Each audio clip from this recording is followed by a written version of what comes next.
So I think that the work we do with MARE is very important because more research is needed in the ocean. The ocean is such a vast area, and it's pretty much undiscovered.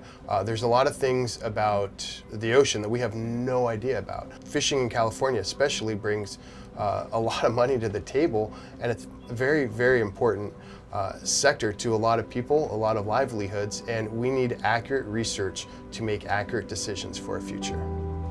The Outer Limits has become a wonderful partner, and we love working off that boat. I knew of a boat down in San Diego. It was a boat that had been used for a lot of fishery studies, and it was a recreational tuna boat.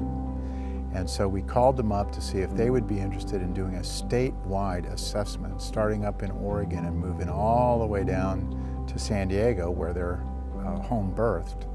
And they said, absolutely. And these guys were fantastic. They're passionate about fish, and they love looking at the seafloor and where the fish are and are fascinated. And they make observations of their own, which are helpful to us, that we can sometimes weave into the narrative about, are things getting better or worse, when you get to see it through a fisherman's eyes. I think as a fisherman, if a certain species or population is in decline, in order to provide for our future, I'm okay with necessary closures, as long as it's provided with adequate science. It ended up being an incredibly efficient way to assess marine reserves because we wouldn't have to go into port for 2 or 3 weeks. Now there's some drawbacks with that, one of them being you're on a 65-foot island for 3 weeks, but the food was spectacular, the camaraderie was terrific, and we got so much done.